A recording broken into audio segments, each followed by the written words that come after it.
याद है? उसकी कमाल की और खतरनाक फाइनल बैटल क्या थी उड़ोना यानी व्हाइट रेंजर की सैड बैक स्टोरी। अगर तुम लोगों ने बचपन में इस शो को देखा है लेकिन तुम्हें इसकी पूरी स्टोरी नहीं पता तो आराम से बैठ जाओ, हो सके तो कुछ खाने के लिए ले आओ, क्योंकि आज की इस वीडियो में मैं तुम्हें पावर रेंजर मिस्टिक फोर्स की एंटायर स्टोरी बताने वाला हूं। कहानी की शुरुआत होती है हरामी शैतानी ताकतों से जो कि दुनिया पे हमला कर रहे होते हैं, लेकिन पुराने जमाने के कुछ माइकल और लोगों ने हरा के उन्हें कैद कर लेते हैं। लेकिन इन सब के बारे में इंसानों को घंटा कुछ नहीं पता था, तो वो अपना मस्त मस्ती मार रहे थे। उसके बाद हम देखते हैं निक नाम के सख्त लोंडे को जो कि मस्त बाइक पे अपनी गाड़ियां मार रहा था। और उसके बाद हम देखते हैं चार दोस्तों को, जिसमें से एक था चिप, अपनी सुशील कन्या मेडिसन, उसकी बहन वीणा और जेंडर। ये चारों दोस्त मस्त अपना वीडियो स्टोर पे काम कर रहे होते हैं। तभी हम देखते हैं कि भूकंप आ चुका है और शैतानी दुनिया से शैतान को धरती पे आ रहे हैं। जिसके बाद अपने सारे लोंडे जंगल में गुरुओं की मदद करने के लिए जमा होते हैं, लेकिन थोड़ी देर बाद वो गुरु गायब हो जाता है। उसके बाद हमें शो की मिल्फ आंटी उड़ोना से मिलवाया जाता है, जो कि अपने लोंडे और लोंडिया को अपनी जादू छड़ी देती है। लेकिन अपना लोंडा नहीं कहता कि मैं ऐसा भूतिया नहीं बनता, मैं जाऊं अपने घर, तुम हेरो साल जादू। लेकिन तभी वहां पे कुछ शैतानी ताकत हमला कर देती है और अपनी उड़ोना जी व्हाइट रेंजर बन के उनकी बुद्धि चटका देती है। आगे हम देखते हैं कि कोर वहां पे आ जाता है और वो अपना बड़ा सा घोड़ा निकालता है जिसका नाम होता है कैटास्ट्रोस। और फिर उन दोनों के संभोग से वो जैन कोर बन जाता है और अपनी मैडम उड़ोना उससे भिड़ जाती है। लेकिन अपना कोर भाई साहब तो हरियाणा से था, तो उड़ोना मैडम की बुद्धि चटका देता है और उसकी जादू छड़ी ले लेता है। और उसके बाद हमारा इंट्रोडक्शन है क्यूटी कन्या जिसका नाम क्लारी होता है, उससे होता है। अरे कितनी औसम है। अपने बाकी चार लोंडे और लोंडिया तो रेंजर्स बनने के लिए मान जाते हैं, लेकिन निक की जी में वो कीड़ा अभी भी शांति नहीं हुआ था, तो वो साला अभी तक नहीं मान रहा था। अपने बाकी लोंडे निक को कहते हैं कि भाई तू एक काम कर, तू गुहा ले, और वो सब कोर से भिड़ने के लिए पहुंच जाते हैं। लेकिन कोर एक करके उनकी बुद्धि चटका देता है। लेकिन एंड मोमेंट पे अपना निक हीरो वाली एंट्री मारता है, साले को और फन करना था, इसलिए नोट की फेल करता है साला। अपना निक आने के बाद वहां पे चिटू पिटू सिपाही को तो फेल देता है, लेकिन कोर एंड मोमेंट पे वहां से फरार हो जाता है। आगे हम रेंजर्स को मिस्टिक रेस की प्रैक्टिस करते हुए देखते हैं। तभी वहां पे नेटरोलिक आ जाती है, अपने रेंजर्स उससे भिड़ जाते हैं, लेकिन वो रेड ब्लू ग्रीन रेंजर को उठा के ले जाती है और एक जायंट मॉन्स्टर के मुंह में डाल देती है। अब अपने बचे हुए रेंजर्स येलो और पिंक को उससे लड़ना था और बाकी रेंजर्स को भी वहां से छुड़वाना था, और वो दोनों ऐसा ही करते हैं और बाकी रेंजर्स को वहां से बाहर निकाल देते हैं। और ऐसा करते हुए उन्हें मिस्टिक टाइटंस की शक्ति भी मिल जाती है और वो एडवांस फॉर्म में कन्वर्ट होते हैं और उस जायंट मॉन्स्टर को भी मार गिराते हैं। लेकिन अपने रेड रेंजर को जायंट बॉम्ब टाइप का मॉन्स्टर मिलता है और उससे लड़ते लड़ते वो काफी जूझ रहा था। लेकिन तभी एंड मोमेंट पे वहां पे बाकी रेंजर्स भी आ जाते हैं और वो साथ में मिलकर मिस्टिक टाइटंस में कन्वर्ट होते हैं और उस सारे कीड़े को पिछला देते हैं। आगे हम देख रहे होते हैं निक और उसकी माल की गपशप।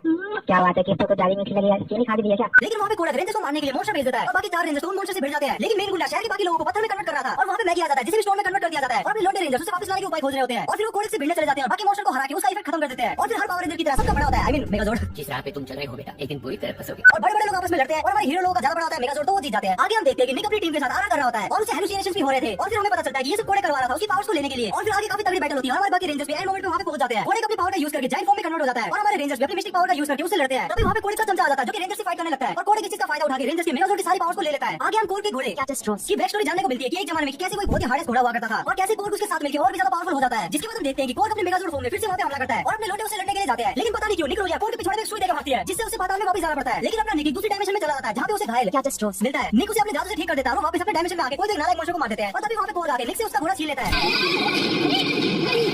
हमारी मुलाकात दोबारा होगी।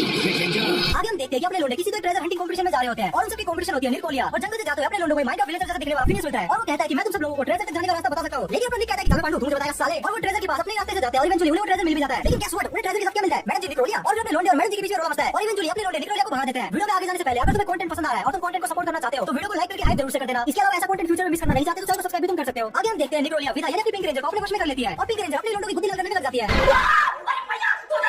और अपने रेंजर्स को समझ में आ जाता है कि पहले निकोलिया की बुद्धि लाल करने से पहले हमें पिंक रेंजर की बुद्धि लाल करनी पड़ेगी। लेकिन यहाँ पे कहानी में आता है बहुत ही बड़ा ट्विस्ट और हमें पता चलता है कि विदा तो निकोलिया का काट रही होती है वैसे जैसे उसने काटा था और हमें पता चलता है कि पिंक रेंजर तो बहुत पहले निकोलिया की जान से फ्री हो चुकी थी और वो चाहती थी कि जेंडर उसके ऊपर अटैक करे और वो अटैक सीधा निकोलिया के ऊपर जाके लगे और ऐसा ही होता है। लेकिन इतना बड़ा अटैक खाने के बाद दिमाग की पकड़ी फिर नहीं पड़ती। जिसके बाद हम देखते हैं कि बहुत सारे मॉन्स्टर किसी तो गेट कीपर के पीछे पड़े हुए होते हैं और हमें पता चलता है कि वो गेट कीपर और कोई नहीं बल्कि अपनी क्लैरी ड्यूटी होती है। और उसके बाद उन्होंने सबको क्लैरी की बैक स्टोरी बताती है कि क्लैरी एक्चुअल में उसकी बहन की बेटी है और पहले उसकी बहन शैतान लोग और धरती लोग के बीच की गेट कीपर थी। लेकिन पुराने जमाने में शैतानों को पाताल लोक में कैद करते वक्त उसने अपनी सारी पावर वहां पे गवा दी थी जिसकी वजह से उसका पावर हो गया था, जिसकी वजह से नई गेट कीपर बनने की जिम्मेदारी क्लैरी पे आ गई थी। जिसके बाद हम देखते हैं कि निकोलिया को क्लैरी पे हमला कर देते हैं और साथ ही साथ वो उड़ोना को भी उठा लेते हैं और अपने रेंजर दोनों को बचाने के लिए गुंडे और गुंडी से भिड़ जाते हैं। लेकिन लड़ाई के दौरान निकोलिया क्लैरी से चीटिंग से पाताल का गेट खुलवा लेती है और वहां से मॉन्स्टर का लीडर बाहर आने लगता है। लेकिन अपने क्लैरी और निक एंड मोमेंट पे मिलकर वो दरवाजा बंद कर देते हैं और सारे लीडर की बुद्धि देते हैं और उड़ोना भी मौके का फायदा उठा के वहां से फरार हो जाती है। आगे हम देखते हैं निकोलिया इंपीरियस को एक नया शरीर देती है जिससे वो एक बार फिर से जिंदा हो जाता है और दूसरी तरफ अपने लोंडो को एक चिराग मिलता है जिसके अंदर से बिल्ली की शक्ल का जिन निकलता है जिसका नाम जिंदी होता है। क्या नाम है? और हम देखते हैं कि इंपीरियस धरती पे हमला कर देता है, अपने लोंडो से लड़ने के लिए जाते हैं लेकिन वो सारे अपनी बुद्धि लगाकर बैठते हैं।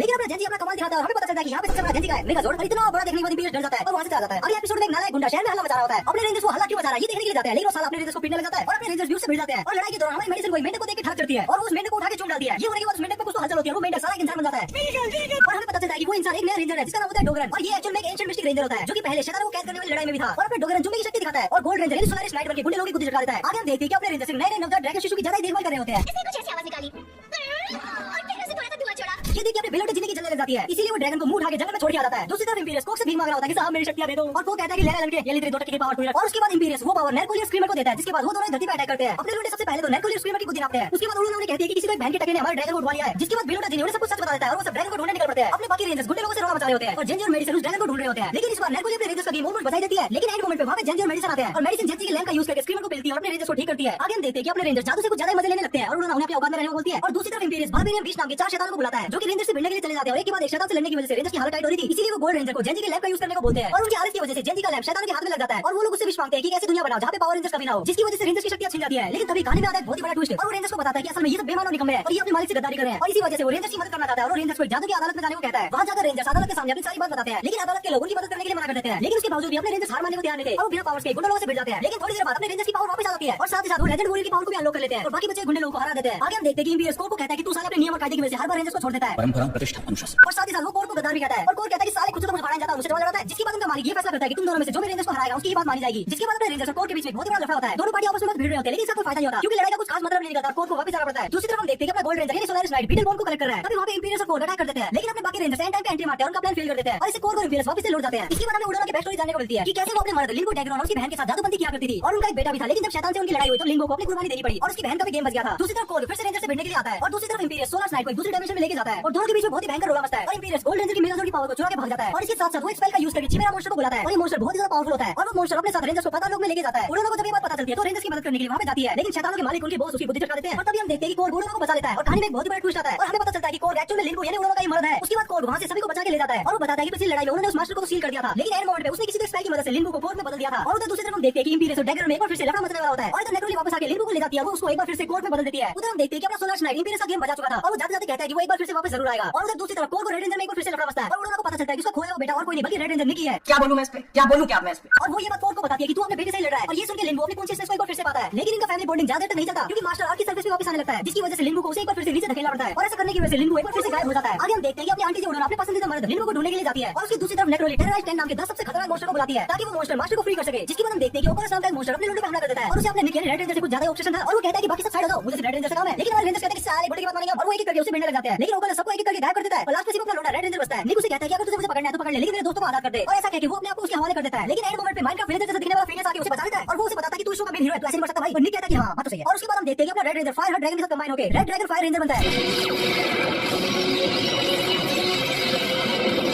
और उसके बाद क्या अपने मेन हीरो का पावर अप हो चुका था तो मेन गुंडे की बुद्धि ना देता है और अपने दोस्तों को बचा लेता है। उसके बाद हम देखते हैं सरपेंटिया नाम के विलन की गान मस्ती जो कि रेंजर से लड़ने के लिए कुछ ज्यादा उतावला हो रहा था। सरपेंटिया है पेंटिया मेरा मतलब गुंडा रेंजर से लड़ने के लिए जाता है और सबसे पहले वो सोलारिस नाइट से लफड़ा करता है और बाकी रेंजर्स भी वहां पे पहुंच जाते हैं लेकिन किसी एक रीजन की वजह से निक और विडा वहां पे मूव नहीं हो पा रहे थे जिसकी वजह से बाकी रेंजर्स को अकेले सरपेंटिया से निपटना पड़ता है और थोड़ी देर बाद सरपेंटिया उन सभी को एक अलग डायमेंशन में फेंक देता है जिसकी वजह से वहां पे निक और विडा अकेले बचते हैं और दोनों में किसी बात को लेकर कटी-पटी चल रही थी और सरपेंटिया से लात खाने के बाद वो अपनी कटी को भूल जाते हैं और फाइनली मोर्फ हो जाते हैं। निक फायर हार्ट को बुलाता है और रेड फायर ड्रैगन रेंजर बन जाता है जिसके बाद वो दोनों सरपेंटिया से लड़ते हैं और आखिर में उसका गेम भी बता देते हैं और जिससे बाकी रेंजर्स भी वापस आ जाते हैं। आगे हम इस शो के नए कैरेक्टर से मिलते हैं जिसका नाम स्नो प्रिंस होता है और वो कहता है कि ड्रैगन को निक से कुछ चीजें सीखनी चाहिए और ये सुन के ड्रैगन कंफ्यूज हो जाता है कि साला मैं इस कल के लोंडे से क्या सीखूं। और दूसरी तरफ हम देखते हैं कि मेगा हॉरर नाम का एक मॉन्स्टर हाथ पे हमला कर देता है। अपना स्नो प्रिंस स्टार्टिंग में तो उस मॉन्स्टर से फुल जोश में लड़ता है लेकिन ये उसका डायमेंशन नहीं होता जिसकी वजह से वो धीरे-धीरे कमजोर पड़ रहा था और वो इसके बावजूद भी ड्रैगन को लड़ने से मना कर देता है और अपना ड्रैगन जंगल में इधर-उधर भटक रहा था और थोड़ी देर जंगल में रहने के बाद उसे समझ में आ जाता है कि स्नो प्रिंस किस बारे में बात कर रहा था। असल में स्नो प्रिंस चाहता था कि ड्रैगन अपने दिल की आवाज सुन के लड़े जिसके बाद अपने ड्रैगन वैसा का कमबैक होता है वो सब अपने मेगाजोड में ट्रांसफॉर्म होकर मेगा हॉर्न की बुद्धि चढ़ा देते हैं। लेकिन उसके तुरंत बाद ब्लैक लांस नाम का एक मॉन्स्टर वहां पे आता है और उसके साथ-साथ लिंगो भी पाताल लोक से वापस आता है और उसके बाद क्या रेंजर्स ब्लैक लांस की बुद्धि चढ़ा देते हैं। आगे हम देखते हैं हेक्टोइड नाम का मॉन्स्टर अपनी आंटी उड़ाना को उठा लेता है और साथ ही साथ वो अपने रेंजर्स का ईविल वर्जन को भी तैयार करता है और उसके बाद अपने रेंजर्स को खुद के ईविल वर्जन से लड़ना पड़ता है। उसके बाद अपने रेंजर्स का सामना फाइनली हेक्टोइड से होता है लेकिन हेक्टोइड उन सबकी पावर्स को चुरा लेता है और हम देखते हैं कि उधर दूसरी तरफ प्यारी लिली और फीनिक्स को उड़ाना मिल जाती है। उसके बाद हम देखते हैं कि अपने लोंडे एक बार फिर से मॉन्स्टर से लफड़ा करने के लिए पहुंच जाते हैं और हमारी मैडम जी उड़ाना भी व्हाइट रेंजर बनकर अपने लोंडे को उनकी पावर्स को वापस दे देती है जिसके बाद अपने सारे रेंजर्स मिलकर हेक्टोइड का फाइनली गेम बता देते हैं। आगे हम देखते हैं कि विडो नाम का मॉन्स्टर धरती पे आता है लेकिन वो भूत वाला नहीं बल्कि भरोसे वाला होता है और वो रेंजर्स को बिल्कुल भी नुकसान नहीं पहुंचाता। जिसके बाद वहां पे स्टार्स और गेको नाम के दो मॉन्स्टर आते हैं जो कि मिडू को से पूछते हैं कि क्यों साले तुझे यहाँ पे बचाने के लिए भेजा था। जिसके बाद मिडू को बोलता है कि मुझे मास्टर के लिए काम नहीं करना, क्या करेगा तू। जिसके बाद गेको और रेंजर्स पे रोना बसता है और मिडू को गेको को दूसरे डायमेंशन में फेंक देता है और उधर दूसरी तरफ हम देखते हैं कि उड़ाना अपने मर्द को ढूंढ लेती है और वो उसको मास्टर की स्पेल से भी आजाद करवा देती है। जिसके बाद वो भी रेंजर्स के साथ लड़ने के लिए आता है और साथ मिलकर गेको की बुद्धि डाल देते हैं और फिर लोगों को लगता है कि हां फाइनली सब कुछ सही हो गया। लेकिन तभी वो देखते हैं कि मास्टर ने मिडू की बॉडी को अपना वैसल बना लिया है। आगे हम देखते हैं कि इतना से सबने लोगों से भिड़ जाती है लेकिन उसे समझ में आ जाता है कि ये सारे मेन कैरेक्टर्स हैं तो इसे लड़ना बेकार है इसलिए वो वहां से चली जाती है और ये देख के बाकी बचे दो टेरर उसका गेम बजा देते हैं। आगे हम देखते हैं कि निक मास्टर की इविल इन्फ्लुएंस में आ जाता है और वो खुद एक और बन जाता है जिसकी वजह से लिंगो और निक आपस में भिड़ जाते हैं। लेकिन थोड़ी देर बाद निक वापस से ठीक हो जाता है। उसके बाद वो बचे हुए टेरर और मास्टर से भिड़ने के लिए रेडी होते हैं लेकिन अपने रेंजर्स को मास्टर के थ्रू दे रैपिड लाते पड़ती है। अपने लोगों की हालत एकदम टाइट थी लेकिन निक हार नहीं मानता और अपने बाकी रेंजर्स को उठाता है और कंबाइंड टीम एफर्ट की मदद से वो बाकी बचे दो टेरर को हरा देता है। लेकिन मास्टर अभी भी जिंदा होता है। अपने लोगों ने कितना भी ट्राई कर लिया वो उसे हरा नहीं पा रहे होते हैं और क्लाइमेक्स के एकदम नजदीक हम देखते हैं कि मिस्टिक रैम से सारे के सारे लोग आके अपनी अपनी पावर्स रेंजर्स को देते हैं जिसके बाद अपने रेंजर्स अपना कंबाइंड और अब तक का सबसे स्ट्रॉन्गेस्ट अटैक मास्टर के ऊपर करते हैं